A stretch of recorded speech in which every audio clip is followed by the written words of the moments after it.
Good morning. Welcome to Shiloh Baptist Church. Let's turn to page number 514. When we all get to heaven. 514.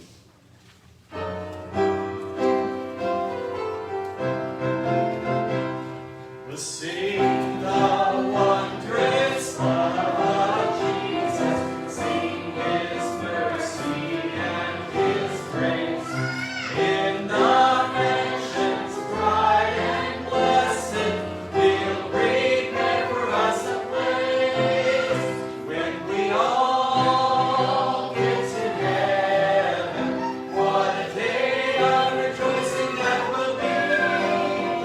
When we all see Jesus, we'll sing and shout the victory. While we walk the pilgrim pathway, clouds will overspread the sky. But when traveling days are over, not a shadow, not a sign. When we all get to heaven, what a day of rejoicing that will be. When we all see Jesus, we'll sing and shout the victory. Let's sing verse 4.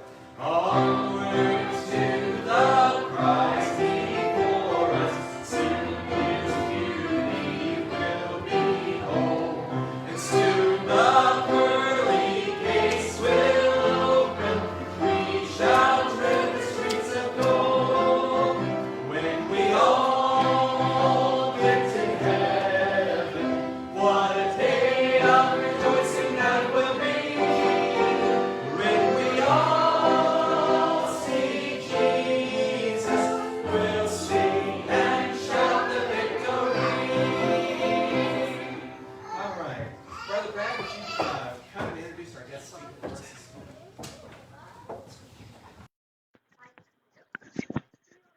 Good morning, and it's so good to see all of you today and to have you joining with us at your home, if you're online. And today we have a special guest speaker, and he'll tell you where he started and where he's ending, but he's riding his bike across the U.S. for Christ. And Brad, will you come up and share with us today? Yeah. He has a good name too. Yeah, that's what I was gonna say the same thing. I enjoy your name. That's really good, Brad. But anyways, yeah, it's good to be. I think I'm on. Oh, ooh, am I on? No. Now am I on? No. Am I dead? I mean, I've got a big mouth, so I really don't need a mic. So, yeah, I'm good. I'm good. So, anyways, it's good to be here. I can remember coming here every Easter. So, what you said about Maxine, there was also a Leaford and a Lucille, and an Eldon and Maxine. And I can remember coming out here and staying with Leaford and Lucille. And I remember coming out here to church, and I can remember Lucille belting out, He lives, Christ Jesus lives today. Because it was Easter. So, I mean, that was sung every Easter. But I'm going to share a little bit first kind of about why I'm biking across America. And it actually starts 9 years ago. So I've got a 9-year story to try to squeeze into 30 minutes. So I'll try not to be too long. I do love to talk, so that's a bad thing, right? You know, a minute, like you said, you know, a minister's going to get up and talk short. That's not usually how it goes. But I would go down to the Outer Banks. Anybody ever been in North Carolina, the Outer Banks? If you're from Ohio, that's where everybody goes, okay? So, like, probably here, Lake of the Ozarks, Branson, that kind of thing. Well, for Ohioans, it is at the Outer Banks. And so we've been going there for about 15 years. And I also can say this. It's great to be able to preach in a pair of shorts and a T-shirt and not get yelled at by mom. You know, that's kind of, I should mention that. I had a wrinkly pair of pants, but I probably look better with this than, yeah. Anyways, and I biked in here this morning. Some people passed me back there coming through Billings, but I biked from Springfield this morning, and it was a beautiful morning to bike. But we were down there on the Outer Banks, and me and my dad would rent one-speed bike cruisers. So, it's flat down there too, which is really nice. I mean, it's flat. And we would bike. I think one year we biked like 65 miles on vacation. We just would bike down on the beach, and it's beautiful. We'd get up every morning. We'd try to go see the sunrise. So we'd end up in a lifeguard chair. We were always there like before the season started. So we just kind of climb up in the lifeguard chair. I remember one time me and Dad are sitting there talking, and I said, man, it would be cool to bike across the country. And he said, yeah, that'd be neat, And I thought, I'll do it when I retire. And, at that time I had 2 kids. Now I have 4. Some of you probably look at, you're crazy. Well, I want to see your wife, because how does she let you do? I have an amazing woman back home. I'm just going to say that. She is phenomenal. She's supportive, and she's lovely, and she's puts up with 5 kids. I'm the 5th one. So we're sitting there, and then a year goes by, and I started reading a book by R.A. Torrey, which is an old evangelist from the East Coast. Would have been called The Power of Prayer. If you ever read this book, it's a great book. Also, another great book on prayer is Circle Maker by Mark Batterson. If you've ever read that, I was praying circles. I was doing circles. I didn't even realize I was following. Some of these things he talks about in the book were things I was doing. Well, that year I got so convicted about prayer in my own life, in our church life. And I mean, I was like, we just don't, it's such a powerful tool. I also was researching people that had biked across the country. And if you look at a blog, it's called Crazy Guy on a Bike. There are hundreds and hundreds of people that bike across the country every year. Go from East Coast, most go from West Coast to East Coast. Most aren't crazy and go from East Coast to West Coast, because you get a wind in the back most of the time. Not always. So I was researching that. I was like, okay, so people done it for raising awareness for cancer awareness and diabetes and cystic fibrosis, different things.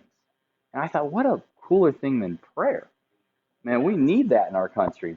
And so the next summer when we rented those bikes, I told my dad this, and my dad goes, listen, if you go across the country, I'll take time off and follow you. Because my wife told me when I told her this idea, she's like, no, not unless somebody's behind you.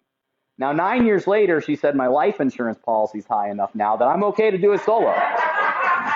She kids, but yeah. Anyway, so here we go. I get back from the vacation, and I'm thinking, now I'm working at a potato chip company at the time. I'm seasoning potato chips. Loved the job. Felt it was a big mission field. Honestly, you don't have to bike across America to find a mission field. There's a biggest mission field. You don't have to go to another country to find a mission field. Biggest mission field in the world is where you work. There are people there that need Jesus every day. And what an opportunity, what a mission field. So I love this place. I'm working there. I get back. We're opening up a new company or a new plant. And lo and behold, the owner of the company walks up on the seasoning deck. Now, you got to remember, this guy, they had 5 potato chip companies, plants all over. They'd been growing like crazy. Never seen Bob Shear except for a company meeting. He'd be way up front, and there'd be 300 of us in this auditorium. So I never really saw him 5 days in a row. I said, well, if I don't talk to him, there's going to be a whale that swallows me and spits me up at the Outer Banks, because this is a divine appointment. And you'll hear me say that a lot today, divine appointment. So I asked him, can I make a meeting with you? Because I didn't think HR would understand me wanting to bike across America, raising awareness for prayer, taking 4 weeks off. Or 8 weeks off. I didn't want to lose my seniority. So I talked to Bob, and he goes, I own the company. He goes, find somebody to watch your stuff. We'll talk right now. And I learned my first lesson. I asked him, I said, hey, here's what I want to do. I want to go across the country. I want to share my faith. I want to pray with people. I want to raise awareness for prayer. I just really want to take my sick days and my vacation days. The other 4 weeks, God will supply. And he looked at me and he goes, no, this is great. This is a Catholic man. But he looks at me and goes, hey, this is so good. He goes, in fact, you're not taking a day of your vacation or your sick days. We're going to pay you the whole trip. I was praying too small. In fact, he gave me an extra week and before and after to recover and get ready. I mean, so just amazing. And I could go story after story on that first trip. But my dad took 5 of the 8 weeks off to follow me. We went across the country, so many divine appointments, so many opportunities to share. We handed out, I think, over 2,000 of these cards to people, to churches, and I'll give you a challenge at the end of service. But that was the first trip. Now, if some of you that would know me or know the Raps, they know my dad passed away about 1.5 years ago. So that was pretty tough.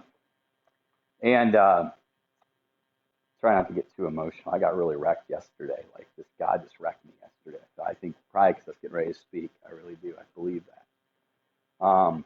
But he passed, and I thought, you know what? We got heart disease in our family. His brother had 2 heart transplants. I mean, it's there. And I thought, you know, there's some things I want to do, and I want to inspire people to get out there and do things. I said, so I compiled this list of 50 things I wanted to do before I was 50. I just turned 40. And I cheated. I started when I was 39. I actually was the ghost of Christmas present in a production of A Christmas Carol that we did on a big theater in Massillon. So I always wanted to be in a big production. And I guess I became a diva. That's what they all told me. I mean, my mom already knew that. But yeah, so it was awesome. But then this was my kickoff event, was to bike across the country, same route as me and Dad went on, and to go from East Coast to West Coast again. And it was kind of more personal this time, so I called it Biking Across, not Praying Across America. But my dad loved to share his faith. One thing we found when he passed, that he had shared his faith with tons of people he had breakfast with every morning. They go, you're Dad. And it was funny because for us, I mean, he'd do devotion. Now, he'd never read the Christmas story because you got to remember, my dad was Amish. And so he said dim does. So he said Din Mary took, and we always used to give him a hard time. So he found, you guys read the Christmas story. I'm not reading it anymore. But he was a quiet man, but he loved to share his faith. He used to always give a tract when he stayed. He was an over-the-road trucker. And so this all just worked out great. Well, let me tell you now about this trip. Like I said, it's a long story. I could have went a lot longer on my first trip. There are so many things that God did, all the way to the bike. The bike I chose, I had to wait. I didn't tell you guys this. When I talked to my boss, I didn't own a bike. I know. Isn't that crazy? I didn't own a bike. But when God calls you to do something, he just makes a way. And I didn't own a bike. And I got my first bike, and I went up my first hill, and I realized that a 1-speed bike on the ocean is a whole lot easier to ride than when you're going up hills. Then I found out this thing, the country, is actually hilly. And so I was very thankful I had a support vehicle, but when I purchased the bike, I almost bought one right after I talked to my owner, and he had said, hey, we're going to pay it. And I thought, you know what, I haven't prayed about this. And even in the small things like purchasing a bike, I said, we need to pray. So I spent time in prayer. I put 4 bike shops on a prayer list. God never led me to any of them. And it took 7 months. And I'm getting to the spring, and I'm leaving in 3 months. And I'm going, all right, Lord, I need a bike. I got this Walmart bike, but I got to have something to figure out. And he led me to an Amish bike shop that had great customer service. I thought, if I'm going to put somebody on my website, I want them to have good customer service. So talked to this guy. He gives me a free fitting, gave me a discount on the bike. And he goes, go down to the local chiropractor. We're going to fit you to the bike. I get there. The guy goes, oh, are you a big biker? I said, well, I'm biking across the country in like 3 months, so I guess I am. And he goes, listen, next week we start our bike club where we go on bike rides in Holmes County. And if you've been to Holmes County, there's hilly parts and all kinds of stuff. It was perfect. God's timing was perfect, because if I wouldn't have biked with those guys, I learned more in those 3 months than I could have ever learned on my own. And I don't think I would have got across the country. And so that first trip, there's divine appointments. But I'm going to share a couple pictures. I love pictures. I think pictures say 1,000 words. And this first kind of story is about this trip. I started off, and not sure if I can see it up there, is it? Oh, there we go. So that's my family. We are on the Outer Banks. I dipped my back tire into the Atlantic Ocean. That's what you do when you go on a bike trip. If you go from West Coast, you dip your back tire in the Pacific. But I dipped my back tire in the Atlantic, and the future is, of course, dipping that front tire, probably running into the Pacific Ocean in Huntington Beach, because it's really hot out west from what I hear. So, but God's cooling things off, so we'll be all right. But anyway, so that's my friend's family. They laid hands on me. They prayed for me. Okay, so that happened. Then 8 hours later, this guy right here in the tie-dye shirt, he is named Twitty Man Twitty.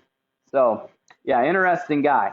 So he might even be on the live. So you can all say hi, Twitty. But he actually was an atheist, and he got saved, and he started a bike club called the 12. So I always joked and said the first night I stayed with a biker gang. Now, they weren't actually a biker gang. In fact, they had a ministry of the homeless. They were raising funds to get a a shower bus that they could take into homeless communities and give them showers. And, it's really cool.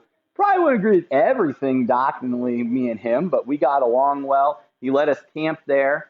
And these bikers laid hands on me and prayed over me. Okay, you probably see where I'm going.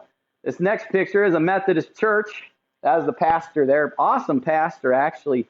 He was taking full care of his wife who had dementia. And I mean, full care of her. Awesome man. They had communion that day, which was just such a blessing. And a little small story, 9 years ago, the pastor that was there, I contacted when I couldn't get a hold of anybody. He was like last minute said, yeah, why don't you come for a prayer meeting on a Saturday night? I show up. There's 60 people in the church. They anointed me with oil. They prayed over me. They laid hands on me. So I had to go back to that church. And we didn't get connected until I was on the Outer Banks. But he said, sure, come on by. And so they laid hands on me and prayed. And then the next slide, yeah, isn't that great? This is a family barbecue, all right? I'm not gonna lie, the guy, the shirtless guy had a bush light in his hand right before that. So when I came down the drive, but I was biking and I'm on a deserted road and a black van pulls in front of me. And I said, oh, here's everybody that said it's not safe to bike across the country anymore. Said, here's the end. I'm going to get mugged and everybody's going to say, told you so. I made it to Missouri, so I'm so good so far. But it was a guy from the biker club the night before, and he saw me biking and he went and got me the biggest bottle of water I've had the whole trip. So his burly hand come out of the window and he had a thing of water. Well, these guys said, pull in our drive, we don't want you to get hit out there on that road. And so afterwards, I went down and gave them a card, and Dad in the back's holding the card, but they said, Dad, come here, you got to hear about this guy's story. And Dad had to be a minister at one time or currently, because he prayed the Holy Spirit down on my ride. And we held hands in that driveway and he prayed. But I thought, how cool is that? In the first 28 hours of my trip, I saw the church in 4 different ways. Traditional church, a biker gang, family barbecue, and my family on the beach. Just reminded me again, we're a church is a people, not a building, and we sometimes get stuck on that. But anyways, next I want to share just some divine appointments that have happened. So there's going to be a quick run through of pictures. I'm going to try to give you a quick few stories. This lady, every time I see somebody and I'm sharing the gospel with, I ask them first, do you need prayer for something? You wouldn't believe the amount of people that want prayer, or the amount of believers. If there's one thing I can instill on July 4th, if that's the part of the message that you get, is that there's hope in America. Okay, we sometimes feel alone. We're in small churches or we're in a small group of believers, but there are a lot of believers out there. I cannot tell you how many people prayed with me. But this lady, I said, do you need prayer? She said, yes, I do. And so I found out a prayer request. Her and her daughter had been kind of not talking for years, and she asked for prayer for that. So we prayed right there in the laundromat. So that was like 5 miles down the road. And then next is, that's Barbie. I saw these two hug, and I couldn't tell if it was husband, wife, brother, sister, what. And so I stopped. I was on a downhill descent. I was flying into Richmond, and I thought, no, I got to stop. Something told me to stop. And I asked her, and she was in tears and told me, yeah, I need prayer. I'm going back into an addiction center. She was struggling with addiction. And I mean, the next 10 miles, I started thinking of other people that I knew that had struggled with addiction. That's a prayer starter story. I won't get into that right now. But next, this guy just lost his wife a year before that. Started talking. He was a believer, but I told him I'd keep him in prayer. I mean, again, these divine appointments just kept coming. This is Anita Crossfield. Every night I'm done a positive interview, okay? This is one of my interviews that on the surface it looked really cool because their coffee shop that she owned had paid it forward 16,000 times. Isn't that great? Doesn't that instill some hope in America? I mean, this is in like Fredericksburg, just south of Washington, D.C., but they paid it forward 16,000 times. As I dig deeper into the story, she's from Kosovo. She's a war and genocide survivor that came here with her daughter, lived the American dream. Her daughter now works on Capitol Hill, and she runs her own business. I mean, that's so cool. That's what America's about. Now, this is, I could spend a while on this story, but I'll try to be brief. My wife and kids were with me the first 7 days. I'm not completely crazy. So that was such a blessing. I was able to take my backpack off some, get used to all the gear. It was so nice, and just encouraging to see them every night. And there were some frustration times, like when my wife was trying to find parking in D.C. I finally said, just follow me in. I'll put the bike away and I'll go find parking. But when we got to Cumberland, they were supposed to go home. And I'm 10 miles outside of town. And I'm telling you guys, you don't have to bike across the country to have divine appointments. We get them every day at the grocery store, at the gas station. We get divine appointments of people that are put in our lives for a reason. And sometimes we are behind schedule and so frustrated that we don't see them. Well, this was an interesting one. I was behind schedule. I was 20 miles, 30 miles behind, but I got to stay in the same hotel that me and my dad stayed in. And in fact, the same exact room. And because I was 20 miles behind, my wife wasn't going to leave me on the south side of Cumberland. She said, I'll just take you in and we'll stay with you tonight. Well, as she took the kids to the hotel, she saw this church was having a bike blessing Sunday. And so I had forgot about it. And that was one Sunday I really didn't have a meeting scheduled. I didn't have a church to go to really. And I was just like, I might find one as I bike. Well, I'm biking into Cumberland, and at the exact time, they're loading up on their motorcycles. So I pulled in and said, hey, can I ride with you guys today? And they said, well, if you can keep up. And I said, no, I probably can't keep up. But I said, can I pray with you guys? And I prayed with them. They asked what I was doing. I told them. And they gave me this. This says, for with God, nothing shall be impossible. And they gave me a gaiter that they had anointed with oil and prayed over for all the bikers that showed up, the motorcycle bikers. They gave me a gaiter. And a long story short, this phone, now it's been working great. But down in Cumberland, it was giving me so many problems. I would plug it in 5 different ways and 5 different plugs. Nothing. It was not charging. You know, that night I wrapped it in that thing, plugged it in, and I said, Lord, it's yours. And I woke up to it being 100%. I mean, God answers prayer. Miracles happen. I mean, because I still think that was God just trying me. You're like, okay, I want to just show you. I'm with you. I am with you. But these guys were just awesome. So it was just really cool. Here I am, behind, but on God's schedule, okay?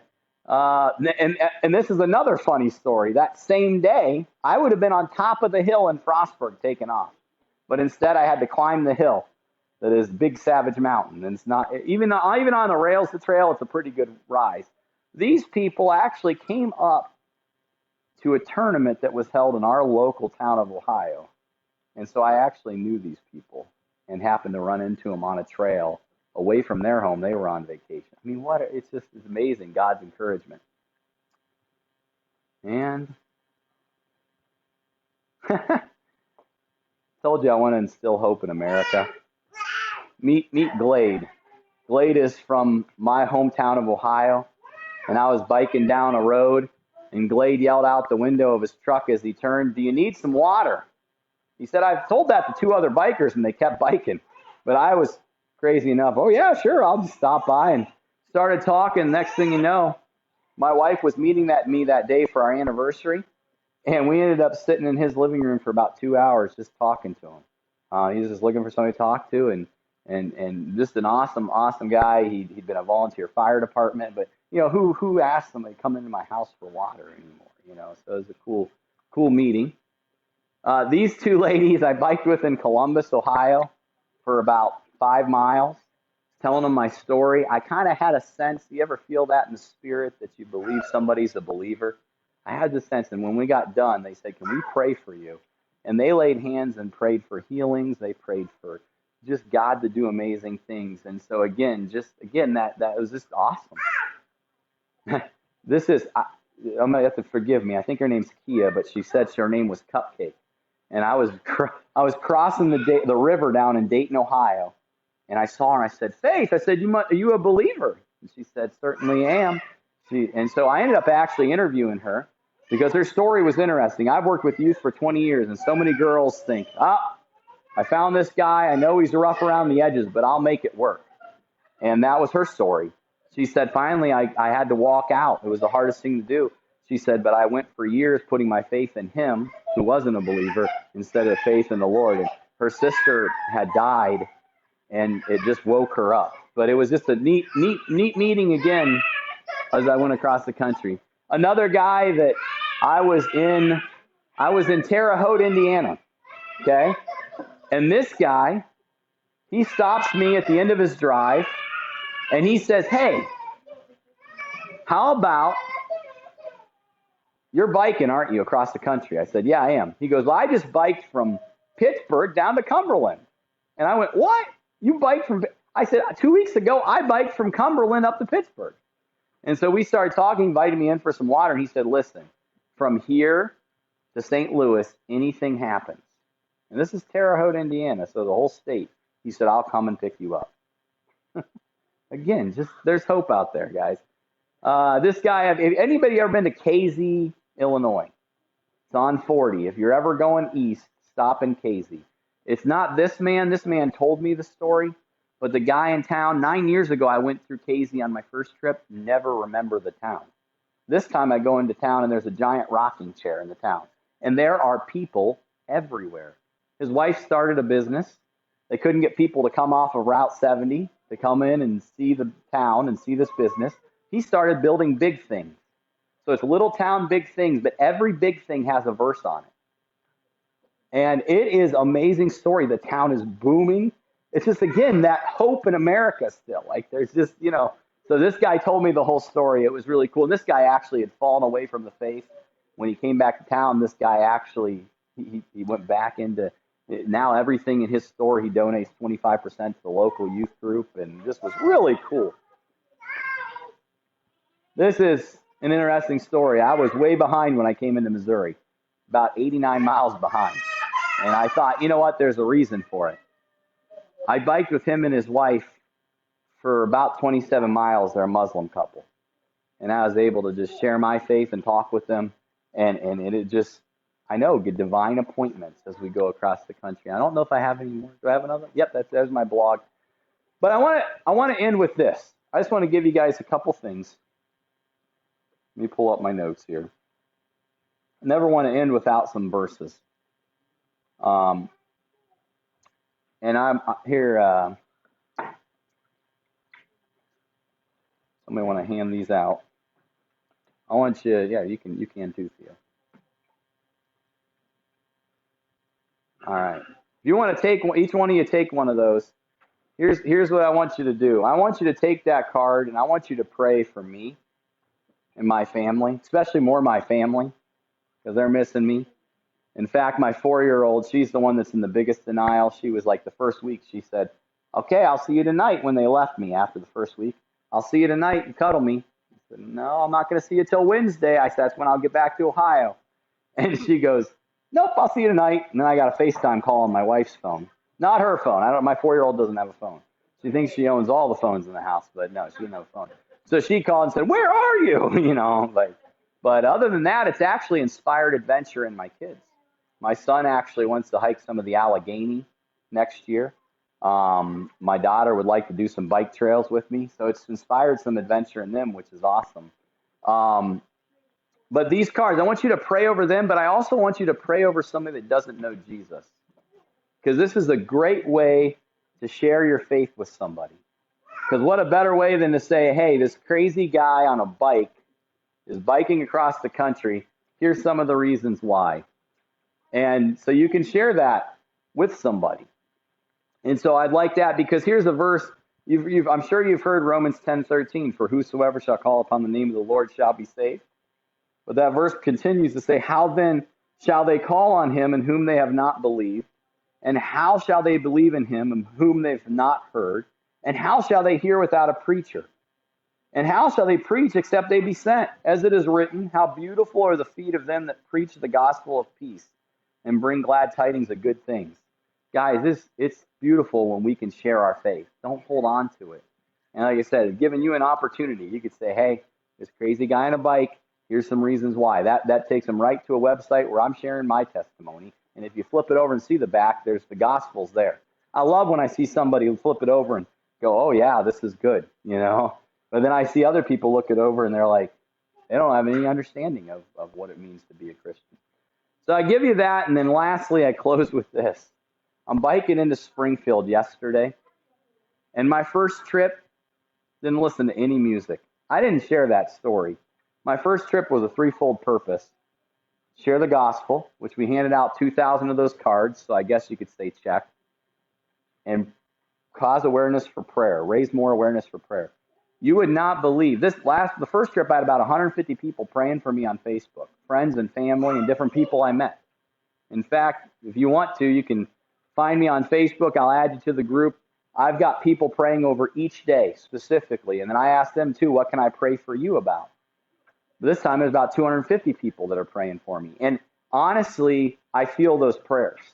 But it's so neat because like a couple times they're like, oh yeah, you can pray for us. I didn't even do this on purpose, but God did. We're headed out on a cross-country trip with our family in an RV. I had that happen one day. We're leaving today. I said, well, wasn't that crazy that was, no mistakes. But and then the last purpose for me, and when I say about prayer, raising awareness for prayer, I had so many people said we were praying for you that summer, and we prayed more than we ever have as a family. So I could say check again. Well, the third one was just, hey, what does God want for me? At 15, I knew I was called into full-time service, but I've been volunteer youth minister for 20 years. Now I was seasoning potato chips, and I thought, God's got a higher calling than seasoning potato chips, but I'll do this. Again, I told you that's the biggest mission field. I miss that. I miss seeing people that every day that didn't know Jesus. And I was able to sit there on the deck and I could pray for people. I started learning their names. I'd pray for them. But a year to the date when I finished, I got hired at the private school that I'm currently at. I've been there 8 years. Now here's a really cool God story and a prayer story. As I biked across the country, I met a gentleman in Oklahoma City. His name was Ross Hill, and he was the CEO of a bank out there. And he had a real burden for prayer, and he became my mentor. Now he coaches pastors and businessmen, but at the time he was the CEO of a bank and was a great encouragement. Really, when I got to Oklahoma, it was just, I was kind of, it was real hot. 9 years ago, if you remember, it was one of the hottest records in Missouri and in Oklahoma. Thank the Lord, my dad was with me. We rode at night. He followed me. But Ross told me when I got this job, he goes, I don't want you to sit a day in your office until you pray and anoint every door with oil. I want you to pray over every current student, and then I want you to pray over numbers for the future. And in my office today, there's a number 96 that's been written down that I've been praying for 8 years. When I took over at the school, we were about 58 students. The economy had a downturn. We were at 58 students, and we were at $350,000 in debt. We had a beautiful building, but as the numbers were declining, it was really difficult to find money to pay. I prayed that year, and this wasn't me, because I'll tell you another funny story. When they hired me, I was the third least qualified candidate. I'm telling you, God qualifies the unqualified. He really does. He does. And now, 8 years later, we were at a board meeting before I left, which they think I'm a little crazy, too, to bike across the country, but they've accepted it and been really gracious and awesome because we are growing unbelievably. We're at 120 students possibly next year, and we've almost had a 200% change in finances. Is that not incredible? And I mean, I know there's a lot of good people that have gave. There were a lot of good people that helped out. There were a lot of prayers from all kinds of people. So I'm not saying it was just me, but I also don't rob God of a blessing. And God definitely blessed our school unbelievably and seeing the things that he's done. But as I was coming into Springfield, I'm listening to some music because last trip was all solitude. I'm seeking out what God has for me. I'm jamming out a little bit as I'm biking in and coming down 65, and the sun's like just perfect thing. And I just get wrecked. And I think, and a young lady, I don't know, the blonde hair back there, what's your name? Yeah, was that you that was sharing the story about you were in the back of a car and... Okay. Yes. Let me tell you, you're worthy because you have Jesus. And as I'm biking in, all I can think in my head is how unworthy I am. I sassed my mom growing up, still sassed her sometimes as I got older. We're both stubborn. We bump heads, that's just how it is. I think of my thought life sometimes. I think of maybe the people I've treated the wrong way, people I've forgotten to thank. And I started thinking all these things where I'm unworthy. But all of a sudden, God told me, no, you are worthy because I am worthy and I am in you. And Zephaniah, I probably haven't heard many messages out of Zephaniah. And no, I'm not getting to the message part. I'm almost done, I promise you. Zephaniah 3:15 through 17 says this. The Lord hath taken away thy judgments. He hath cast out thine enemy. The King of Israel, even the Lord, is in the midst of thee. Thou shalt not see evil any more. In that day it shall be said to Jerusalem, fear thou not, and to Zion, let not thine hands be slack. The Lord thy God in the midst of thee is mighty. He will save. He will rejoice over thee with joy. He will rest in his love. He will joy over thee with singing. Guys, he has cast away our judgments. He's cast out our enemy. If we have him, no matter what we've done in our past, we are worthy. And when we share the gospel, God, I had a friend of mine, he was a junior high teacher for 4 years at my school. God is just wrecking him and doing amazing things in his life. And like he said, you go soul winning, or you give out gospel tract, you share the Jesus with people, and the devil likes to come in and say, well, you didn't do enough, or you're not good enough to do it. And man, I tell you, you are worthy. And so that's the word I had today, was that you are worthy to share your faith. You are worthy if you have Jesus. If you don't have Jesus, though, man, I pray that you would talk. I'll sit around and talk to you. I'm on a schedule. I would love to come to the fish fry tonight. I feel really bad. I wish I had the time to, but I'm headed to Neosha. I'm seeing a cousin I haven't seen for years. So I'm going to be in Neosha. I'm going to be at the border of Missouri. I said it's crazy to think at the beginning of the week I was at St. Louis on the Katy Trail and came down through Lake of the Ozarks, and I'm here. God has blessed me with like 4 amazing days. I mean, just incredible. It was supposed to be 40 miles just today and yesterday, and I ended up getting behind, so I had the rain. You guys got rain, didn't you, a little bit? Crazy. But I've been blessed. That group in Cumberland prayed over my rain jacket. If you saw, I was in a yellow rain jacket, and I call it my anointed rain jacket. Every time I catch the rain before it starts, and I put that jacket on, it dries up. Even I was biking in Effingham, Illinois, and I came into a huge rain. I get this thing out like this real quick. This biker pulls over on a motorcycle. Said, I apologize. I didn't have my anointed rain jacket on. And he laughed. Sure enough, a mile up the road, it was sunshiny the rest of the day. I just left it on. I said, I'm sweating like crazy. It is, but anyways, I do this. And since the kids are up here, I'd love to do this. Is there any questions? I love to answer questions. So not my son. Okay, what do you have? Okay. Yes, thank you. The prayer request. Definitely continue to pray. Anybody got any questions, though? Yeah. Yep. Huntington Beach, California. That's the end destination. Going to hit Flagstaff, drop down to Phoenix. I've got people to stay with. Actually, at breakfast today, the guy on the north side of Phoenix, I wasn't for sure if I could stay with him. He was a previous doctor that I had, but I wasn't sure how he was going to work. He said stop by, but he never really said you could stay. And I sat down next to a guy in Continental Breakfast and started talking to him, and he's getting ready to go finish his fellowship out, and he's actually a doctor himself, and he's going to be in the north side of Phoenix. And he said, you can stay with me. He's like, by the time I get there, I'll be settled in. Because I'm 3 weeks from there. He's going to be there tomorrow probably, or 2 days. From Neosha on, I don't. So it's kind of, yeah, and there's parts, I've done parts of it already. Now, the nice thing is, I got about 3 days to Oklahoma City, and I have a friend there. I have 3 days to Amarillo, I have somebody there. And a couple more days to Albuquerque, I have somebody there, and then I have the people in Phoenix, too. Oh, I know. I've heard. So, nice part is, I don't know if you're familiar, but the north side there, when you go through Amarillo, Albuquerque, it's actually cooler there than it would be southern part of the state. If I was going through the southern part of the state, I don't know what I'd do, honestly, besides have just gallons of water. Like, it'd be even heavier to bike. Well, no, well, no, if you saw my tan lines, you would not be jealous. In fact, praise the Lord. Well, first, I'll tell you. But yesterday I rode with my gloves open because my wife just reminded me that I have a wedding to go to in August. My brother's getting married. And I had a white tan line here, and then this was just tan. So she said, you might want to ride without your gloves a couple days. So, but yeah. No, I did early on, and then after that, it just goes.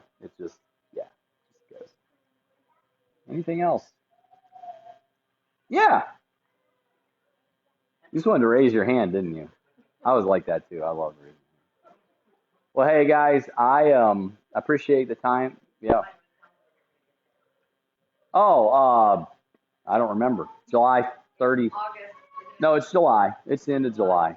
So, if you get on my blog, you'll find that I'm in Ohio still, but that's partly because I don't want really people to know where I'm at. I mean, for the most part, I mean, you could piece it together probably, but I don't want to give my exact route because there's a couple different routes you can go across the country. And I have a hammock tent, so if there's nights that hopefully I don't have to put up between two cactuses. I don't know how that would work. But You were here 9 years ago. yeah, I was. I was here. Everybody in the church made that connection or knew that. Yeah, I was here 9 years ago, so I don't know how many were here How many nine. of your places from 9 years ago you've been blessed to be able to go back to? Really cool thing. If some people always ask, where do you stay? And Airbnbs, family and friends are my first choices. I try. I like people, so I'd rather stay in an Airbnb than a hotel personally. And then some camping. I got to use the hammock tent twice so far. But this third night, I stayed at a church that me and my dad stayed in Petersburg, Virginia. It was an old Methodist church, and this guy I connected with, well, he was there again, and he let us stay there, and it was a cool memory. And he actually said, this is kind of like your second missionary journey. And my son, who's 13, he pipes up and goes, well, you can only go on 4 or 3. So why is it? Because Paul died on his 4th, I said, awesome, thanks. I mean, honestly, the first one, I remember I was working in a factory, so these guys had bets on what was going to get me: a dog, a tornado, a rattler. Like they had all these, and I said, so if I make it, I should have got the pool, right? Like I mean, but yeah, I was here 9 years ago, and was here for probably 18 years of my life every Easter, and so it is encouraging to see this church full. I mean, probably because you guys got a pastor named Brad. I mean, How do you get back home? we're flying. So the nice thing is, you asked me about the desert. Once I get out to Phoenix, that's where it gets real hot.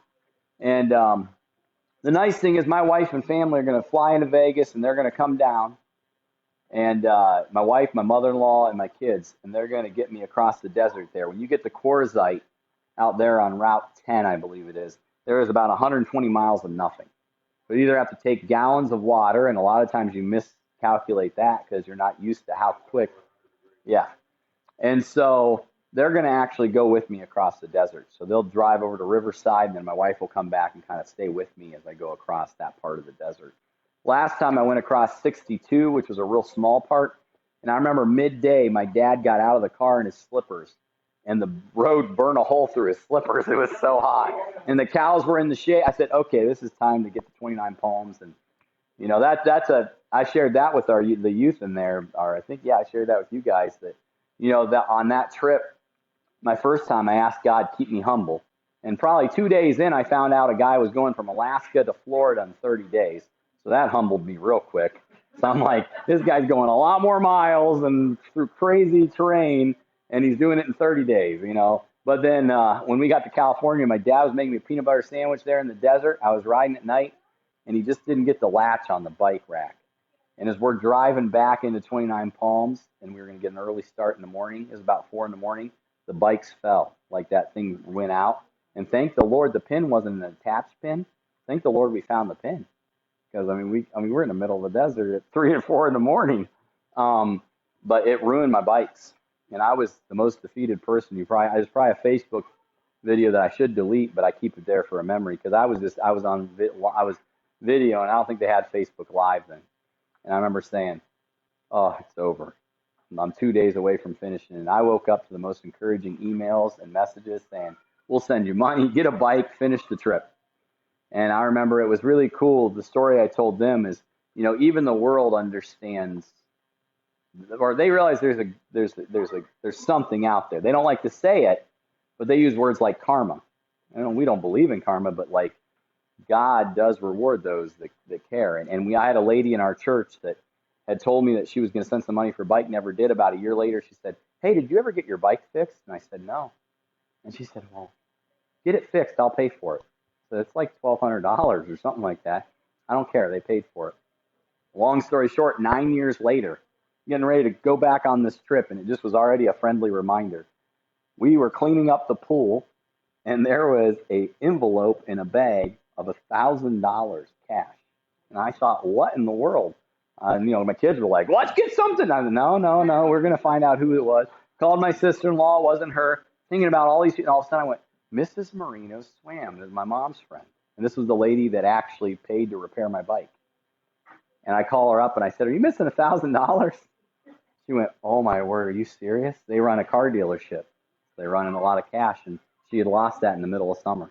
But I thought that was cool, just the blessing there that I was able to be to her after she was to me. Of course, then she was like, here's $100 for your trip. I'm like, you don't have to do that. But God has blessed in unbelievable ways. God is good. Now, when you get to California, are you going to ride back or are you going to No, fly back? I will ship my bike back and I'll fly back. Actually, I'm trying to get Conan O'Brien. You ever heard of Conan O'Brien? To actually bike the last 10 miles with me. I've been tagging his Instagram. He's a big biker. And I thought, hey, there's another opportunity to share my platform of faith. Also, there's a famous, maybe someday you guys can share that to the church. There's a famous video of me dunking. So I have been viewed 20 million times on the internet and have nothing to show for it because Will Smith and Kevin Hart both shared a video of me going up for a dunk and my hamstring giving out and falling on my face. And so I've actually tagged them in some videos to say, hey, let's play a game of pig when I get to the West Coast. So you never know. I mean, you got to dream big. So yeah. But yeah, that's all I have. Appreciate it. And thank you guys.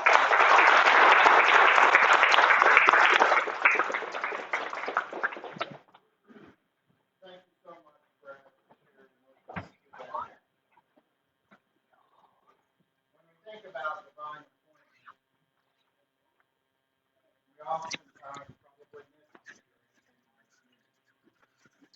I would be remiss if we didn't have news today.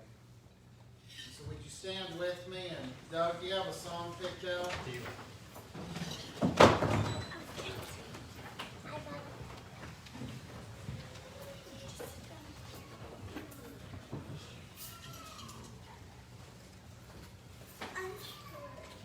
Doug's finding the song.